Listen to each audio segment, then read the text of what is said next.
نحمده ونصلي على رسوله الكريم اما بعد فاعوذ بالله من الشيطان الرجيم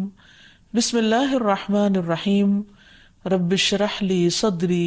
ويسر لي امري واحلل عقدة من لساني يفقهوا قولي۔ السلام علیکم ورحمۃ اللہ وبرکاتہ۔ ناظرین، پروگرام دعا کیجئے کے ساتھ آپ کی خدمت میں حاضر ہیں۔ آج ہم انشاءاللہ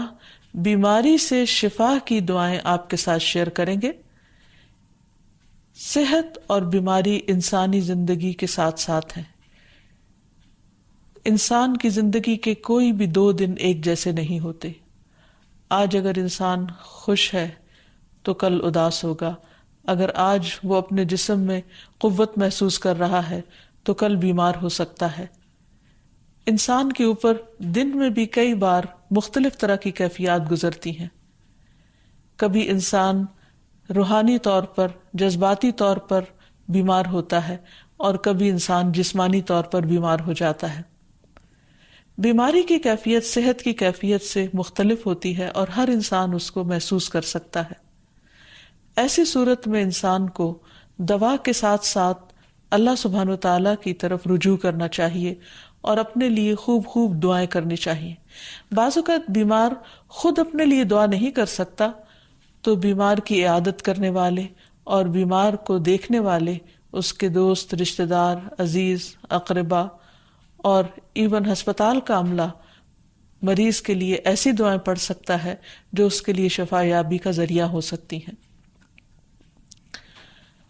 تو بات یہ ہے کہ انسان ہر حال میں اپنے رب کا محتاج ہے اور اسے اپنی ہر ضرورت کے لیے اپنے رب کی طرف رجوع کرنا چاہیے، اور خصوصاً قبولیت کے مواقع پر۔ رات کا پچھلا پہر اس کے لیے بہت مناسب ہے، جب اللہ سبحانہ وتعالیٰ بندوں کو پکارتے ہیں کہ ہے کوئی جو مجھ سے دعا کرے تو میں اس کی دعا قبول کر لوں، ہے کوئی جو مجھ سے سوال کرے تو میں اس کو جواب دوں، ہے کوئی جو مجھ سے استغفار کرے تو میں اس کو بخش دوں۔ تو جب انسان بیمار ہو، اور خصوصاً اگر ایسی بیماری کا شکار ہو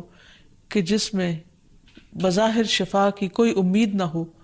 تو اسے اور بھی زیادہ خشوع و خضوع کے ساتھ اور ایسے اوقات میں اللہ تعالیٰ کی طرف رجوع کرنا چاہیے کہ جلد از جلد صحت یابی ہو سکے۔ اور اس سلسلے میں کبھی بھی انسان کو اللہ تعالیٰ سے مایوس نہیں ہونا چاہیے۔ پھر یہ بات یاد رہے کہ جب انسان دعا کرے تو اس سے پہلے اللہ سبحانہ وتعالیٰ کی تعریف کے کلمات کہنا نہ بھولے۔ تو آئیے آج ہم آپ کو دعا کرنے سے پہلے کچھ نئے کلمات بتائیں گے جو اللہ سبحانہ وتعالیٰ کی حمد و ثنا پر مبنی ہے۔ ربنا لک الحمد ملء السماوات والارض وملء ما شئت من شیء بعد اہل الثناء والمجد احق ما قال العبد وكلنا لك عبد اللهم لا مانع لما اعطيت ولا معطي لما منعت ولا ينفع ذا الجد منك الجد۔ اے ہمارے رب، تمام تعریفیں تیرے ہی لیے ہیں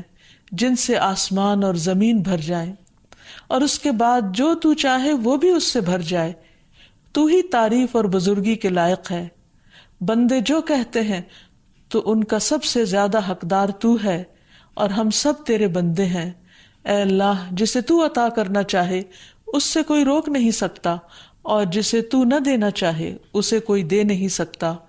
اور کسی مرتبے والے کی بزرگی تیرے سامنے کوئی فائدہ نہیں دے سکتی۔ یعنی اللہ سبحانہ وتعالیٰ کے علاوہ کوئی بھی اور ایسا نہیں ہو سکتا جو انسان کی مشکل کو آسان کر سکے۔ تو آئیے اس کے ساتھ ہم دیکھتے ہیں کہ بیماری کے اسباب کیا ہوتے ہیں، بیماریاں کیوں آتی ہیں۔ سب سے پہلی بات تو یہ کہ بیماری اللہ کے اذن سے آتی ہے۔ جب تک اللہ سبحانہ وتعالیٰ کا اذن نہ ہو، انسان پر کوئی کسی قسم کی مشکل آ نہیں سکتی۔ قرآن مجید میں آتا ہے ما اصاب من مصیبت الا باذن اللہ، جو بھی مصیبت آتی ہے وہ اللہ کے اذن سے آتی ہے اور وہ تقدیر کا حصہ ہوتی ہے، اور اس میں اللہ سبحانہ وتعالیٰ کی حکمت اور مشیت کار فرما ہوتی ہے۔ اور وہ کیا ہو سکتی ہے؟ مثلاً اللہ تعالیٰ کسی بندے کے ساتھ بھلائی کا ارادہ کرتے ہیں، اس کے گناہ معاف کرنا چاہتے ہیں، اس کو کسی خاص چیز کی سمجھ دینا چاہتے ہیں، تو اسے تکلیف میں مبتلا کر دیتے ہیں. کیونکہ بعض اوقات انسان زندگی میں اتنا مصروف ہوتا ہے اپنے روزانہ کے روٹین کے کاموں میں کہ وہ ٹھہر کر، رک کر، خاموشی کے ساتھ وقفہ لیے بغیر کوئی ایسی بات سوچتا نہیں کہ جو اسے سوچنی چاہیے، جو اللہ تعالیٰ چاہتے ہیں کہ وہ سوچے. تو جب انسان بیمار ہو جاتا ہے تو ایک اور کنڈیشن میں آ جاتا ہے، وہ آرام کی کیفیت میں آ جاتا ہے. ایسی صورت میں انسان کو وہ باتیں بھی سوچنے کا موقع مل جاتا ہے جو عام طور پر وہ نہیں سوچتا. پھر اسی طرح ہمیں ہمارا دین یہ بھی بتاتا ہے کہ بعض اوقات انسان پر بیماری یا کوئی بھی تکلیف اس کے اپنے ہاتھوں کی کمائی سے آتی ہے، یعنی اس کا اپنا کوئی گناہ یا قصور ہوتا ہے جس کی بنا پر اسے وہ تکلیف پہنچتی ہے. قرآن مجید میں آتا ہے وَمَا أَصَابَكُم مِّن مُّصِيبَةٍ فَبِمَا كَسَبَتْ أَيْدِيكُمْ وَيَعْفُو عَن كَثِيرٍ، اور تمہیں جو بھی مصیبت پہنچی تو وہ اس وجہ سے ہے جو تمہارے ہاتھوں نے کمایا، اور وہ بہت سی چیزوں سے درگزر کر جاتا ہے. اسی طرح بعض اوقات انسان کی بیماریاں اس کے کسی گناہ کا نتیجہ ہوتی ہیں. عمر رضی اللہ عنہ نے جب عباس رضی اللہ عنہ سے بارش کی دعا کرنے کے لیے کہا تو انہوں نے کہا اے اللہ، بے شک مصیبتیں گناہوں کی وجہ سے ہی نازل ہوتی ہیں اور انہیں صرف توبہ ہٹا سکتی ہے. پھر اسی طرح ایک اور روایت میں آتا ہے رسول اللہ صلی اللہ علیہ وسلم نے فرمایا جب بھی کسی رگ یا آنکھ کو نقصان پہنچتا ہے تو وہ کسی نہ کسی گناہ کی وجہ سے ہوتا ہے، لیکن جو تکالیف اللہ تعالیٰ ویسے ہی ٹالتا رہتا ہے وہ کہیں زیادہ ہو جاتی ہیں. پھر اسی طرح بعض بیماریاں انسانوں کے اعلانیہ گناہوں کی وجہ سے بھی ہوتی ہیں، جیسا کہ ایک حدیث میں آتا ہے جب کسی قوم میں بدکاری عام ہو جاتی ہے اور وہ اعلانیہ اس کا ارتکاب کرتے ہیں تو ان میں طاعون اور ایسی مختلف بیماریاں پھیل جاتی ہیں جو کہ ان سے پہلے گزرے ہوئے لوگوں میں نہ تھی. ابو امامہ باہلی سے روایت ہے کہ نبی صلی اللہ علیہ وسلم نے فرمایا جس بندے کو بھی بیماری سے پچھاڑ دیا گیا ہو تو اللہ تعالیٰ اسے جب بیماری سے اٹھاتا ہے تو وہ پاک ہوتا ہے. تو یہ ایک حقیقت ہے کہ انسان کے گناہ اس کے لیے مشکلات کا سبب بنتے ہیں. امام ابن القیم الجوزیہ لکھتے ہیں، ان کی ایک مشہور کتاب ہے الداء والدواء، بیماریاں اور علاج، اس میں وہ کہتے ہیں کہ کوئی بھی گناہ ایسا نہیں کہ جس کے اثرات نہ ہوں. انسان سے چھوٹی یا بڑی جو بھی کوئی غلطی صادر ہوتی ہے اس کے نتیجے میں کچھ نہ کچھ اثرات اس کی زندگی پر ضرور پڑتے ہیں. ہاں اگر اللہ تعالیٰ معاف کر دے تو وہ اور بات ہے، ورنہ ہر گناہ کی ایک تاثیر ہوتی ہے، اور ان تاثیرات میں سے ایک چیز یہ ہے کہ انسان مختلف قسم کی بیماریوں میں مبتلا ہو جاتا ہے.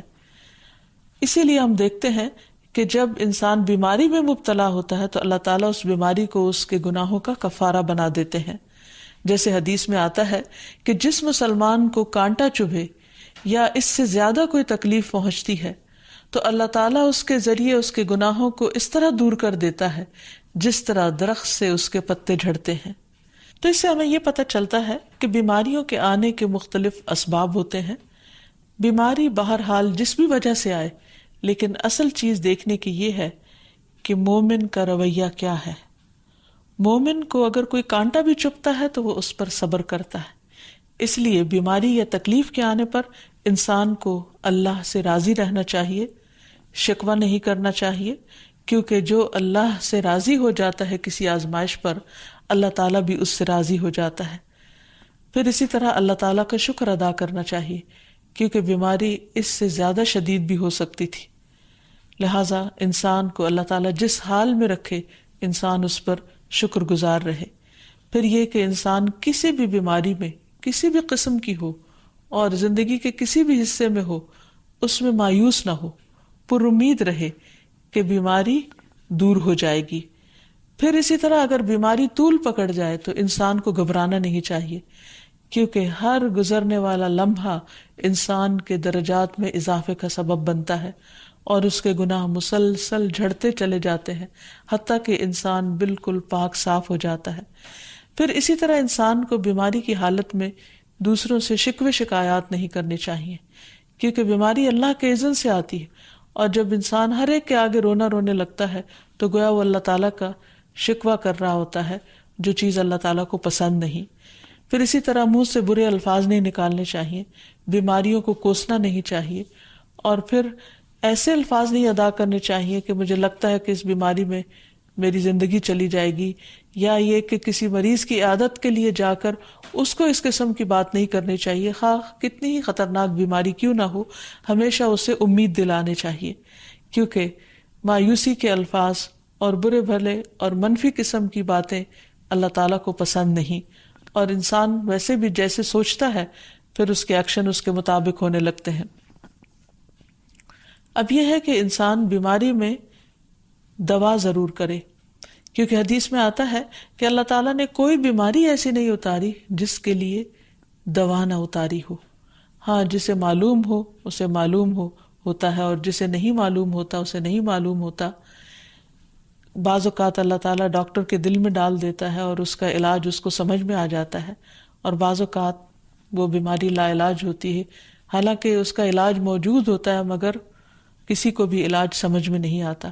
بہرحال نوعیت کچھ بھی ہو تو علاج ضرور کراتے رہنا چاہیے، اور کبھی مایوس نہیں ہونا چاہیے کہ اس بیماری کا علاج ہو نہیں سکتا،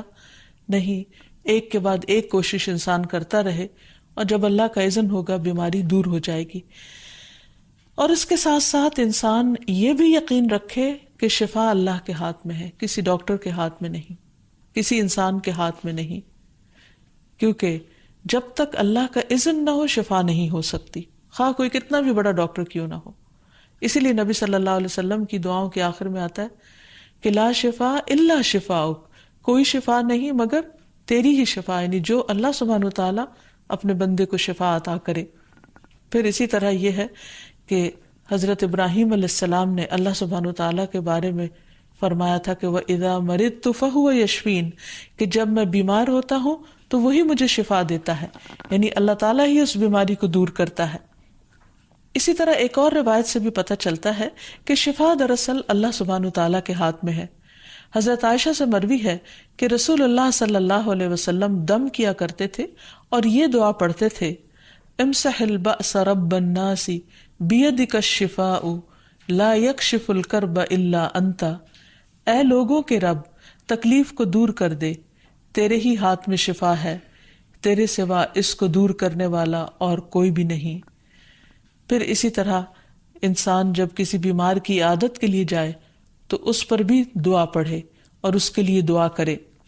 رسول اللہ صلی اللہ علیہ وسلم نے فرمایا، جو مسلمان کسی ایسے بیمار کی عیادت کے لیے اس کے پاس آئے جس کی موت کا وقت قریب نہ آیا ہو اور 7 مرتبہ یہ پڑھے، اسأل اللہ العظیم رب العرش العظیم ان یشفی فلانا من وجعہ، میں اس عظمت والے اللہ سے سوال کرتا ہوں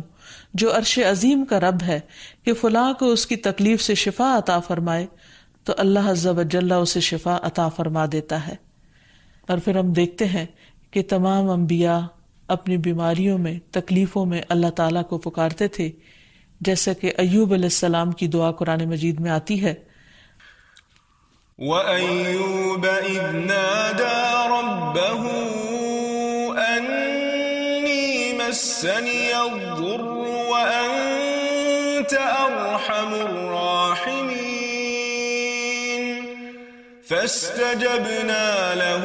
فَكَشَفْنَا مَا بِهِ مِنْ ضُرٍّ وَآتَيْنَاهُ أَهْلَهُ وَمِثْلَهُمْ معهم رحمة من عندنا وذكرى للعابدين۔ اور ایوب جب اس نے اپنے رب کو پکارا کہ بے شک مجھے تکلیف پہنچی ہے اور تو رحم کرنے والوں میں سب سے زیادہ رحم کرنے والا ہے، تو ہم نے اس کی دعا قبول کر لی، پس اسے جو بھی تکلیف تھی اسے دور کر دیا، اور اسے اس کے گھر والے اور ان کے ساتھ ان کی مثل اور عطا کر دیے، اپنے پاس سے رحمت کے لیے اور ان لوگوں کی یاد دہانی کے لیے جو عبادت کرنے والے ہیں۔ اسی طرح رسول اللہ صلی اللہ علیہ وسلم نے ایک اور موقع پر ایک صحابی عثمان بن ابی عاص الثقفی کو ایک دعا سکھائی۔ جب وہ نبی صلی اللہ علیہ وسلم کے پاس حاضر ہوئے، وہ کہتے ہیں مجھے اتنی تکلیف تھی کہ قریب تھا کہ وہ مجھے ہلاک کر دیتی، تو نبی صلی اللہ علیہ وسلم نے مجھے فرمایا اس درد کی جگہ پر اپنا دایاں ہاتھ رکھو اور 7 مرتبہ کہو بسم اللہ اعوذ بعزت اللہ وقدرتہ من شر ما اجد واحاذر، اللہ کے نام کے ساتھ میں پناہ مانگتا ہوں اللہ کی عزت کی اور اس کی قدرت کی اس شر سے جو میں محسوس کرتا ہوں، یعنی اس تکلیف سے بچنے کے لیے جو مجھے محسوس ہو رہی ہے اور جس سے میں خوف محسوس کرتا ہوں۔ عثمان کہتے ہیں کہ جب میں نے یہ پڑھا تو اللہ سبحانہ وتعالیٰ نے مجھے شفا عطا کر دی۔ پھر اسی طرح ہر بیماری سے شفا کی دعا نبی صلی اللہ علیہ وسلم نے سکھائی۔ عبداللہ بن عباس سے مروی ہے کہ نبی اکرم صلی اللہ علیہ وسلم نے فرمایا، جب کوئی شخص کسی ایسے مریض کی عیادت کرے جس کی موت کا وقت ابھی قریب نہ آیا ہو اور اس کے پاس 7 مرتبہ یہ دعا پڑھے، اسأل اللہ العظیم رب العرش العظیم ان یشفیک، میں عظمت والے اللہ جو عرش عظیم کا رب ہے اس سے دعا کرتا ہوں کہ وہ تمہیں شفا عطا کرے، تو اللہ تعالیٰ اسے اس مرض سے شفا عطا کر دے گا۔ پھر اسی طرح نبی صلی اللہ علیہ وسلم اگر کسی کو کوئی پھوڑا بنسی ہوتی تو اپنے لعاب دہن کے ساتھ زمین کی مٹی تھوڑی سی لے کر اس درد تکلیف والی جگہ پر لگاتے تو اس سے بھی شفا ہوتی۔ حضرت عائشہ کہتی ہیں کہ جب کسی انسان کے عضو میں کوئی تکلیف ہوتی، پھوڑا یا زخم ہوتا، تو نبی صلی اللہ علیہ وسلم اپنی انگلی اس طرح رکھتے، اور سفیان جو راوی ہیں انہوں نے اپنی شہادت کی انگلی زمین پر رکھی، پھر اسے اٹھا کر فرمایا بسم اللہ تربت اردنا بریقت بعدنا لیشفى به سقیمنا باذن ربنا، اللہ کے نام کے ساتھ ہماری زمین کی مٹی ہمارے رب کے حکم سے ہم میں سے بعض کے تھوک کے ساتھ ہمارے بیمار کو شفا دی جائے۔ یعنی لعاب دہن کا اپنا ایک اثر ہوتا ہے، اور لعاب دہن جو ہے ایک طرح سے دوا کا کام کرتا ہے، اور اللہ کا نام لے کر جب لعاب دہن لگایا جائے تو شفا ہوتی ہے۔ جیسے کہ ایک اور موقع پر نبی صلی اللہ علیہ وسلم نے ایک جلے ہوئے مریض کے اوپر یہی دعا پڑھ کر لعاب دہن لگایا تو اللہ تعالیٰ نے اس مریض کو شفا یاب کر دیا، اور وہ دعا تھی اذہب البأس رب الناس واشف انت الشافی لا شفاء الا شفاؤک شفاء لا یغادر سقما۔ پھر اسی طرح ایک موقع پر ایک قبیلے کے سردار کو جب بچھو نے کاٹ لیا اور اس کے جسم میں زہر پھیل گیا تو ایک صحابی نے سورۃ الفاتحہ پڑھ کر اس پر دم کیا تو اس سے اس کو شفا ہو گئی، اور یہ بات جب نبی صلی اللہ علیہ وسلم کو بتائی گئی تو آپ اس پر خوش ہوئے۔ اور سورۃ فاتحہ سب لوگوں کو آتی ہے، اسی لیے اس کا نام سورۃ الشفا بھی ہے، کیونکہ یہ بیماری میں بطور علاج پڑھی جاتی ہے مریض پر، مریض خود بھی پڑھ سکتا ہے اور اس کے اٹینڈنٹس بھی اس پر پڑھ سکتے ہیں۔ حضرت علی رضی اللہ تعالیٰ عنہ کہتے ہیں کہ نبی صلی اللہ علیہ وسلم کو بچھو نے ڈس لیا اور آپ نماز پڑھ رہے تھے۔ جب آپ نماز سے فارغ ہوئے تو آپ نے فرمایا اللہ تعالیٰ بچھو پر لعنت کرے، یہ نہ نمازی کو چھوڑتا ہے نہ کسی اور کو۔ پھر آپ نے پانی اور نمک منگوایا، آپ اس پر ملتے جا رہے تھے اور یہ صورتیں پڑھ رہے تھے قل یا ایھا الکافرون وقل اعوذ برب الفلق اور قل اعوذ برب الناس، تو یہ بھی ایسے مواقع پر پڑھی جا سکتی ہیں۔ پھر اسی طرح یہ ہے کہ اگر کسی بھی دوا یا دعا سے مریض صحت یاب نہ ہو رہا ہو، اس کی تکلیف کم نہ ہو رہی ہو، تو بھی موت نہیں مانگنی چاہیے، کیونکہ مومن کے لیے زندگی ایک بہت بڑی نعمت ہے۔ وہ جس بھی حال میں گزرے، بہرحال وہ اسے آخرت کمانے کا ذریعہ بنا سکتا ہے۔ یعنی اگر وہ تکلیف میں اس کی زندگی گزر رہی ہے اور اس پر وہ صبر کر رہا ہے اور اللہ کو یاد کر رہا ہے تو اس کے بے پناہ درجات بلند ہونے کا ذریعہ ہے، یعنی یہ بیماری اس کے لیے بلندی درجات کا ذریعہ بن جاتی ہے۔ اس لیے کبھی بھی موت نہیں مانگنی چاہیے۔ ہاں اگر تکلیف حد سے بڑھ جائے تو انسان یہ دعا مانگ سکتا ہے اللہم احینی ما کانت الحیات خیرا لی وتوفنی اذا کانت الوفات خیرا لی، اے اللہ جب تک میرے لیے زندگی بہتر ہو مجھے زندہ رکھ، اور جب میرے لیے وفات بہتر ہو تو مجھے وفات دے دے۔ تو اللہ تعالیٰ سے دعا ہے کہ اللہ تعالیٰ تمام بیماروں کو صحت اور شفا عطا فرمائے، اور ہمیں بیماری اور آزمائش کے موقع پر اپنی طرف رجوع کرنے کی توفیق دے، اور ہر طرح کے شرک اور ایسے کاموں سے بچائے جو اس کو ناراض کرنے والے ہیں۔ وآخر دعوانا ان الحمد للہ رب العالمین۔